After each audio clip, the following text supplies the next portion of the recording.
Hello future officers. 21 মে 2025 চনৰ daily current affair এনালাইচিছলৈ সকলোকে স্বাগতম জনালো।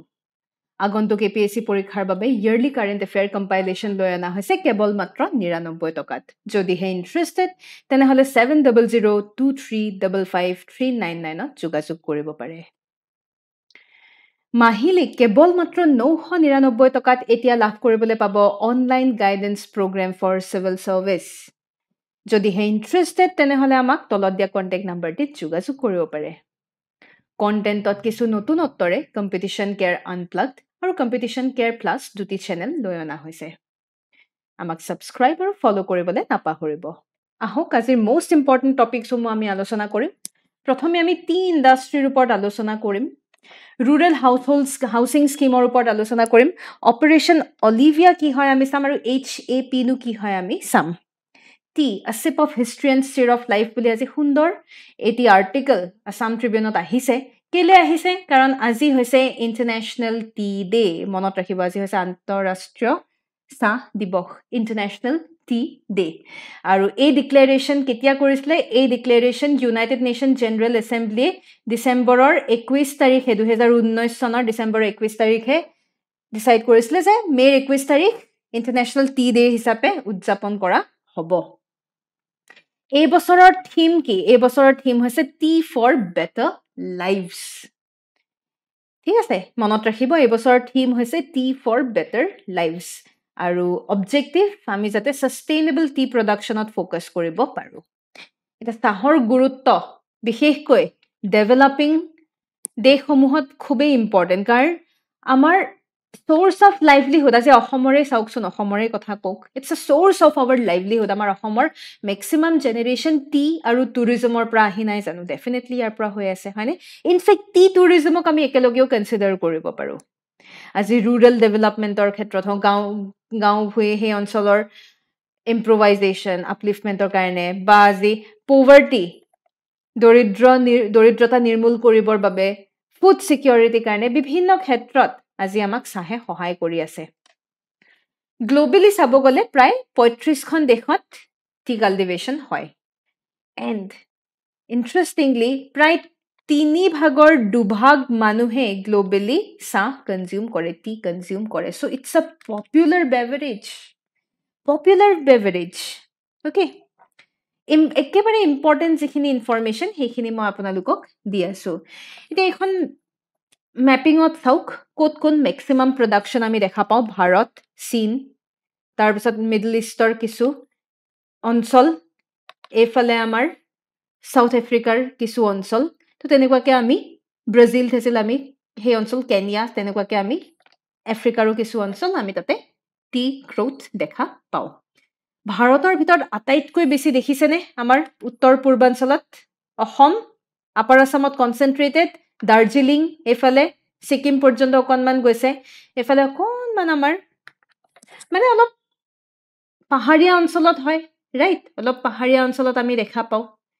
অলপ দক্ষিণৰ ফালেও আমি অলপ দেখা পাইছোঁ, ৰাইট?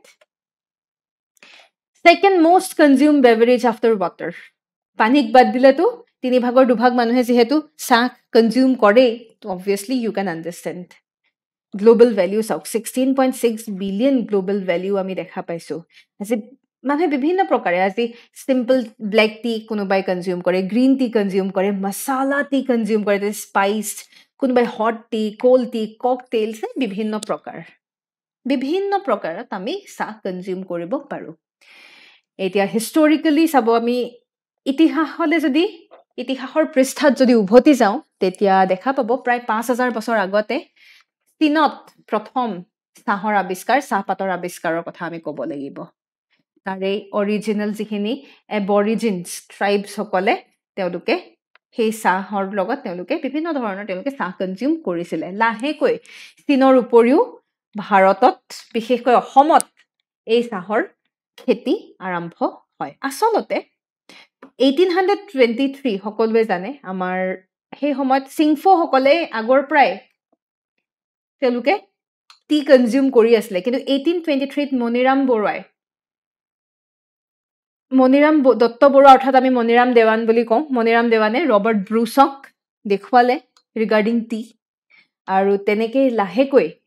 সিংফো ট্ৰাইবৰ পৰা তেওঁলোকে বুজি মিলি লাহেকৈ তীৰ প্ৰডাকশ্যনৰ ক্ষেত্ৰত India became a dominant group ব্ৰিটিছে আগতে চাহ ইম্পৰ্ট কৰিছিলে চাইনাৰ পৰা নাও ব্ৰিটিছ বিকেম ইণ্ডিপেণ্ডেণ্ট অসমত চাহৰ খেতিৰ লগে লগে ইণ্ডিপেণ্ডেণ্ট প্ৰথম আমি চাহ বাগিচা আমি চাবুৱাত দেখা পাওঁ ৰাইট তাৰপিছত 1838ত প্ৰথম লণ্ডনত এক্সপৰ্ট কৰা হয় অকশ্যন 1839ত কৰা হয় হে মণিৰাম দেৱান আমাৰ ভাৰতৰ ইণ্ডিয়াছ ফাৰ্ষ্ট টি প্লান্টাৰ আৰু তেখেতে সেই সময়ত 1857ৰ বিদ্ৰোহত তেখেতৰ নাম আমি ল'ব লাগিব কাৰণ সঁচা কথা ক'বলৈ গ'লে তেওঁ চাহৰ বাবে নিজৰ জীৱন ত্যাগ কৰিলে সেইজন মানুহ যিগৰাকী ব্ৰিটিছৰ কাৰণে ইমান লয়েল আছিলে যেতিয়া দেখিলে যে ব্ৰিটিছেচোন নিজৰ স্বাৰ্থৰ বাবে বাকী কাকো আগবাঢ়িবই নিদিয়ে তেওঁ যেতিয়া চাহ ৰুব খুজিছে ব্ৰিটিছে নিদিয়ে because it might hamper their business তো ultimately Maniram Dewan started revolting against the British. আজি ভাৰতৰ টি ইণ্ডাষ্ট্ৰীৰ কথা ক'ব গ'লে আমাৰ কি নাই আমাৰ টি অকশ্যন চেণ্টাৰ ইনফেক্ট আটাইতকৈ ডাঙৰ চিটিচি ক্ৰাছ টিয়াৰ এণ্ড কাৰ্লৰ চিটিচি চেণ্টাৰ আটাইতকৈ ডাঙৰ চিটিচি চেণ্টাৰো আমাৰ ইয়াতেই আছে টকলাই টি ৰিচাৰ্চ ইনষ্টিটিউট আমাৰ আছে পুৰণি টি ৰিচাৰ্চ ইনষ্টিটিউট ৰাইট তো আজি we are the largest producer লগতে কনজিউমাৰো ব্লেক টিৰ প্ৰায় মানুহে চাহ খায় চাহ নহ'লে মানুহৰ জীৱনটো নচলে আৰু এই চাহৰ বাবে আজি মানুহে এমপ্লয়মেণ্ট অপৰচুনিটি পাই আছে কিছুমানে ডাইৰেক্টলি এমপ্লয়ড কিছুমান ইনডাইৰেক্টলি তেওঁলোকে এমপ্লয়ড ইণ্টাৰেষ্টিংলি 60% এই ক্ষেত্ৰত মহিলা কিন্তু এমপ্লয়মেণ্ট অপৰচুনিটি পাইছে চ' আমি ইনক্লুচিভিটিৰ কথা যদি ক'বলৈ যাওঁ টি ইণ্ডাষ্ট্ৰীয়ে ইনক্লুচিভনেছ জেণ্ডাৰ ইনক্লুচিভনেছ লৈ আনিছে this is something wish is really important আজি চাহৰ কিছুমান বেনিফিট আছে আজি এণ্টি ইনফ্লেমেশ্যন জ্বলনি পুৰণি যদি হয় শৰীৰৰ কিছু অংগ প্ৰত্যংগত সেয়া চাহে নাইকিয়া কৰিব পাৰে এণ্টি অক্সিডেণ্ট প্ৰপাৰ্টিজ আছে আপোনাৰ বডিৰ কিছুমান বেমাৰ আজাৰ নাইকিয়া কৰিব পাৰে ৱেইট মেনেজমেণ্টত টিয়ে বহুতখিনি সহায় কৰে চ' দেৰফৰ ইউনাইটেড ষ্টেটছৰ FDA তেওঁলোকে টিক এটা হেল্ডি বেভাৰেজ ৰূপে কনচিডাৰ কৰিছে ইনফেক্ট কেঞ্চাৰৰ ৰিস্ক পৰ্যন্ত চাহে কমাব পাৰে Overall, আপোনালোকৰ বাবে এটি প্ৰশ্ন লৈ অনা হৈছে consider the following statements regarding International Tea Day. It was declared by UNGA in 2019. It's celebrated on May 21st every year. The proposal to observe it was made by the WHO. উত্তৰটি নিশ্চয় গম পাইছে তেনেহলে আমাক comment সেকশনত উত্তৰটি জনাবলৈ নাপাহৰিব এইখিনিতে জনাই থওঁ যে প্ৰতি মাহত আপোনালোকে 999 টকাৰ এটি অনলাইন গাইডেন্স প্ৰগ্ৰামৰ অলৰেডি অপৰচুনিটি দেখা পাইছে কিন্তু যদিহে আপোনালোকে সি সেটৰ ফুল কোৰ্স বিচাৰিছে তেনেহলে 999 টকাত এক্সট্ৰা বোনাস হিচাপে সি সেটৰ টেষ্ট সিৰিজেৰে সি সেটৰ ফুল কোৰ্স লাভ কৰিবলৈ সক্ষম হ'ব ইয়াৰ পিছৰ নিউজলে আমি আগবাঢ়িছো ৰুৰেল হাউচিং স্কিম প্ৰধানমন্ত্ৰী আৱাস যোজনা গ্ৰামীণৰ ওপৰত আমি পঢ়িব লাগিব স্লো প্ৰগ্ৰেছ হৈ আছে সেইকাৰণে নিউজত আহিছে আমি অলপমান চাওঁ প্ৰধানমন্ত্ৰী আৱাস যোজনা গ্ৰামীণ 2016 চনতে লঞ্চ কৰিছিলে উদ্দেশ্য কি হাউচিং ফৰ অল সকলোৱে যাতে এটি ঘৰ পায় আৰু বিশেষকৈ 2024 চন আমাৰ টাৰ্গেট আছিলে ফৰ দিস ইনিচিয়েটিভ মেইন উদ্দেশ্য হৈছে পকী ঘৰ মাটিৰ ঘৰ নহয় পকী ঘৰ য'ত বেসিক এমিনিটিজ আজি বেসিক এমিনিটিজ বুলি ক'লে স্যানিটেশন প্ৰপাৰ টেপ ওয়াটাৰ সকলো ধৰণৰ বেসিক এমিনিটিজ থকা এটি পকাৰ ঘৰ যাতে সকলোৱে পাবলৈ সক্ষম হয় তাৰ বাবে প্ৰধানমন্ত্ৰী আৱাস যোজনা এই স্কিমটো 2016 চনত লৈ অনা হৈছিল আগতে আসলে ইন্দিৰা আৱাস যোজনাক ৰিপ্লেস কৰিছে প্ৰধানমন্ত্ৰী আৱাস যোজনাই এতিয়া this scheme এই স্কিমটো হৈছে centrally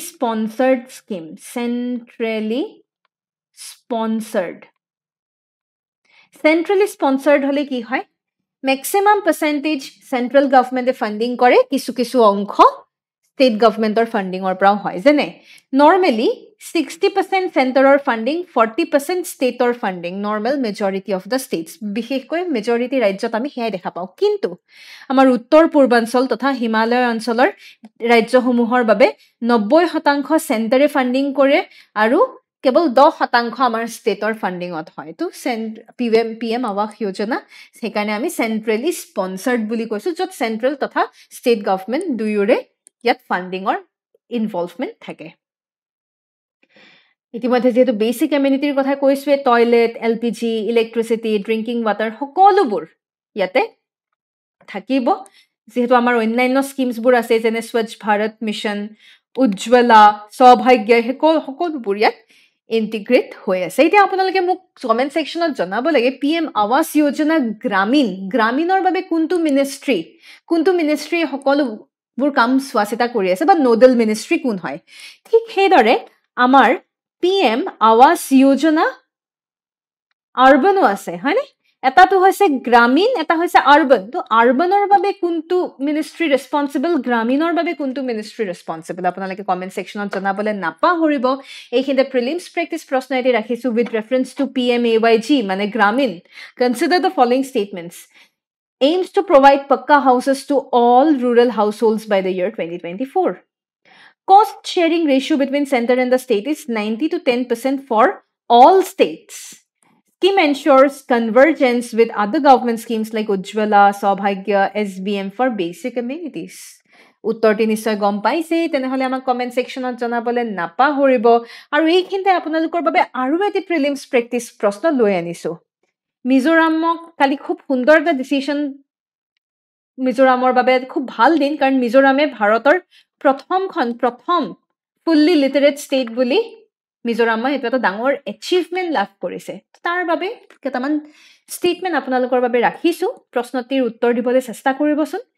The initiative was carried out under the New India Literacy Program Ullas The final assessed literacy rate was 98.2% Only government officials were deployed as volunteer educators for the program অলপমান ইয়াৰ ওপৰত চাই পেলাই আমাক উত্তৰটি জনাবলৈ চেষ্টা কৰিব এইখিনিতে জনাই থওঁ যে কম্পিটিশন কেয়াৰে অফলাইন যোগে ক্লাছৰুম গাইডেন্স প্ৰগ্ৰাম এটি লৈ আনিছে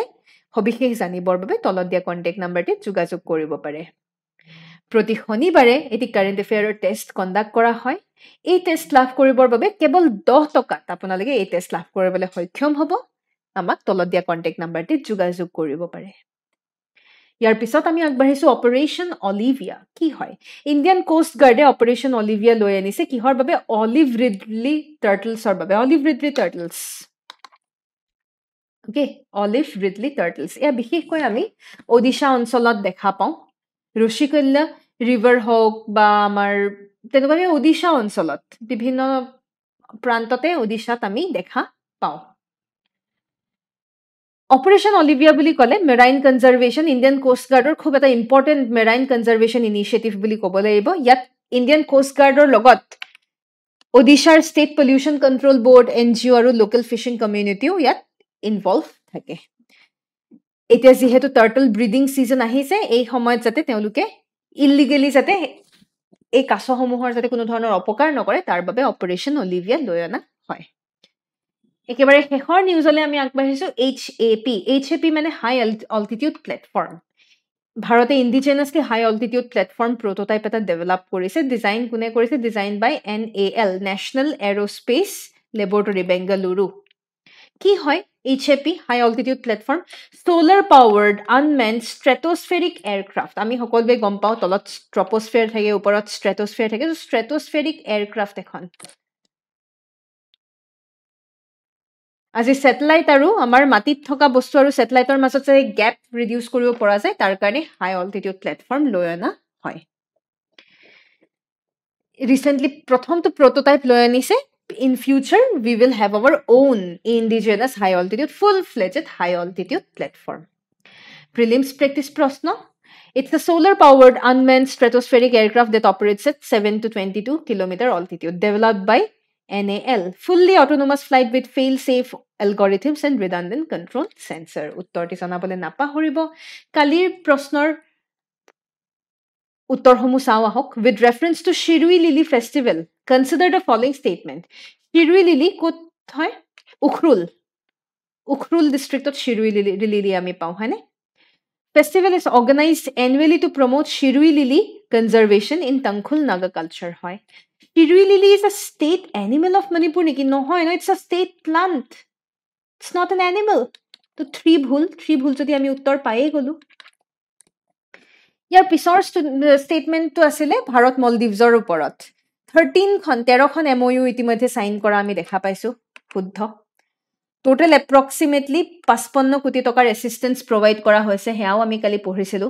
Statement number 3 sauksun MOUs were signed exclusively by Indian representatives with no involvement from Maldivian government hobo pare janu eto to ekdomei incorrect to শুদ্ধ উত্তৰ আমাৰ আহিয়ে গৈছে 3 is most wrong তাৰ পিছত আসলে আমাৰ 0 FIR initiative I4CA লৈ আনিছিলে E0 FIR initiative কি কৈছে এই ইনিশিয়েটিভটোৱে সকলো ধৰণৰ ফাইনান্সিয়াল সাইবাৰ ক্ৰাইমৰ বাবে FIR লঞ্চ কৰিব নহয় regardless of the fraud amount নহয় 10 লাখৰ ওপৰত যদি আপোনাৰ লোকসান হৈছে ফাইনান্সিয়াল ফ্ৰড যদি আপুনি ফেস কৰিছে which amounts to more than 10 lakh তেতিয়াহে E0 FIR initiative ইয়াতে কামত আহিব statement 1 ভুল উত্তৰ আমি প্ৰায় পাইছোৱে 2 is the only correct answer so definitely in national cybercrime reporting portal তাৰপিছত ক্ৰাইম ক্ৰিমিনাল ট্ৰেপিং নেটৱৰ্ক সকলোবোৰিয়া জড়িত হৈ আছে this is right it has been launched nationwide as a permanent scheme নহয় এতিয়াও লঞ্চ কৰা just Delhi pilot project হিচাপে হে launch কৰা হয় তো 3 is wrong 1 and 3 are wrong 2 is most correct আমাৰ শুদ্ধ উত্তৰ হৈছে অপচন A